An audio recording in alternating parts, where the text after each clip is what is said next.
नमस्कार दोस्तों, मैं देवेंद्र सिंह नोतिया आप सभी का बहुत बहुत स्वागत करता हूं। और आज हम एक बहुत ही बढ़िया टॉपिक समझने वाले हैं 10th क्लास का, पावर शेयरिंग। देखिएगा, एग्जाम्स में, बोर्ड के एग्जाम्स में यहाँ से क्वेश्चंस बनते हैं और पावर शेयरिंग में आगे जो है बेल्जियम और श्रीलंका वाला एग्जाम्पल है, तो उसको हम बाद में समझेंगे। पहले हम ये समझ लेते हैं कि पावर शेयरिंग होती क्या है। देखिएगा, power should be distributed in one another hand, ठीक है। एक से अलग हैंड में उसको क्या करना पड़ता है, डिस्ट्रीब्यूट करना पड़ता है। वो इसलिए करना पड़ता है कि उसका मिसयूज ना हो सके, ठीक है। पावर को क्या कर देते हैं, हम अलग अलग पार्ट्स में डिवाइड कर देते हैं ताकि उनका क्या हो सके, क्रॉस चेक कर सकें। क्या कर सके, क्रॉस चेक कर सकें। एक तो ये, दूसरा ये कि पावर की अगर हम बात करें उसका मिसयूज ना हो, ठीक है। अगर एक हाथ में पावर होती है तो हो सकता है उसका क्या हो, मिसयूज हो, ठीक है। एक ये चीज समझेगा, ठीक है।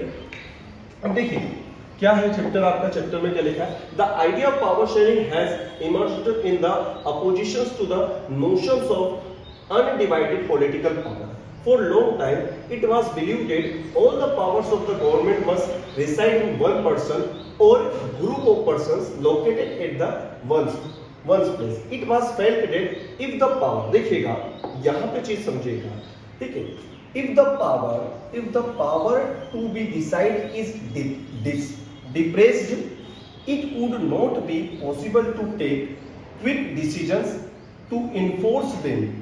But these notions have changed with the emergence of the democracy. जैसे ही डेमोक्रेसी आया तो ये चेंज हो चुका कि जो पावर है उसको क्या कर दिया गया, ठीक है, बांट दिया गया।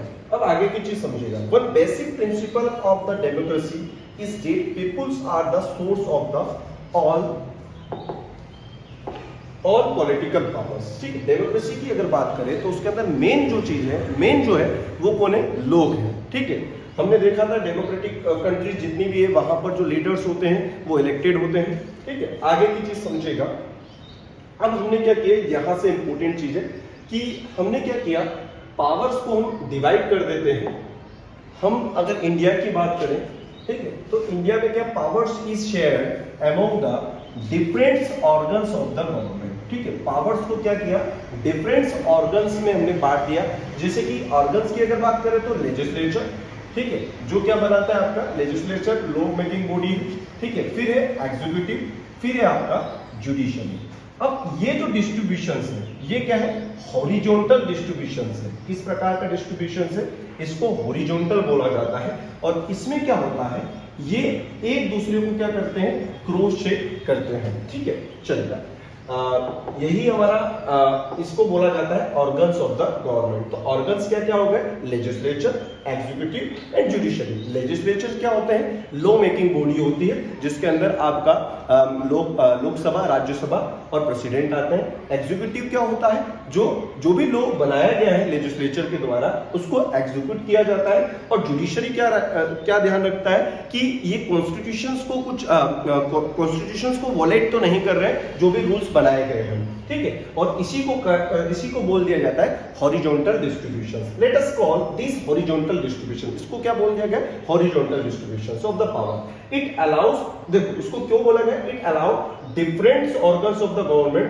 Placed at the same level to exercise the different power, ठीक है। अलग अलग इसको लेवल में बांट दिए, मतलब अलग अलग हॉरिजॉन्टल्स इनको रखा गया। मैंने बताया आपको, लेजिस्लेचर ये इसको चेक करेगा, ये इसको चेक करेगा।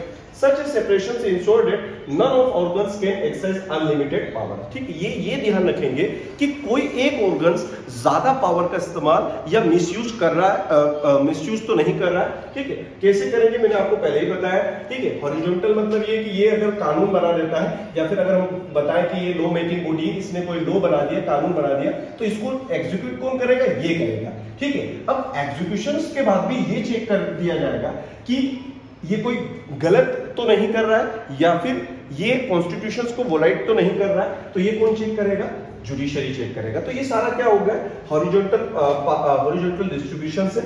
और इसी के अंदर अनलिमिटेड पावर हर एक ऑर्गन्स को नहीं दी गई है, ठीक है। अब देखिए इसमें क्या करता है, हर एक जो है each organ shape the others, ठीक है, हर एक व्यक्ति को हर एक ऑर्गन्स को चेक कर रहा है, जैसे कि एग्जीक्यूटिव किसको करे, एग्जीक्यूटिव को चेक कौन कर रहा है, जुडिशरी कर रही है, ठीक है, फिर लॉ मेकिंग बॉडी कौन सा हो गया, लेजिस्लेचर हो गया, ठीक है, each organs shape the others, this result in the balance of the power among the various institutions, ठीक है, यहां तक चीजें समझ में आ गई। तो ये आपका था, ठीक है, power is shared among the different organs of the government, ठीक है। अगला जो है इसके अंदर आता है, अगला क्या आता है, powers can be shared among the different levels. अब यहां पर चेक नहीं होता, लेवल्स की बात करें, ठीक है, तो पावर्स को हमने कैसे बांट दिया, powers can be shared among the government at the different level. Different level क्या, ठीक है, एक सेंट्रल गवर्नमेंट हो गया, ठीक है, फिर आगे आपका स्टेट गवर्नमेंट हो गया, ये कैसा हो गया आपको दिख ही रहा है, ये किस टाइप से, इसको बात करें तो वर्टिकल डिस्ट्रीब्यूशन हो गया ना ये, ठीक है, ये हो गया आपका लोकल लेवल, ठीक है। तो देखिएगा एक गवर्नमेंट फॉर द एक general government for the entire country क्या है, कौन है इसके लिए, सेंट्रल गवर्नमेंट है। गवर्नमेंट एट द प्रोविंशियल और रीजनल लेवल पर कौन है, स्टेट गवर्नमेंट है। Such a government for the entire country is usually called a federal government. In India we refers to its as a central government और the union government, ठीक है। एक बड़ी जो पूरे देश के लिए जो गवर्नमेंट है उसे हम यूनियन गवर्नमेंट भी बोलते हैं, सेंट्रल गवर्नमेंट भी बोलते हैं, ठीक है। तो ये वाली हो गई, फिर उसके बाद ये वर्टिकली, फिर उसके बाद रीजनल गवर्नमेंट के लिए कौन आ जाएगा, आपका स्टेट गवर्नमेंट आ जाएगा, और नीचे जो आ जाएगा आपका वो क्या आ जाएगा, ठीक है, अलग अलग नाम से उसको जाना जाता है, जैसे पंचायत, ठीक है। इतनी चीजें समझ में आ गई। तो हमने आज दो टॉपिक को समझा है।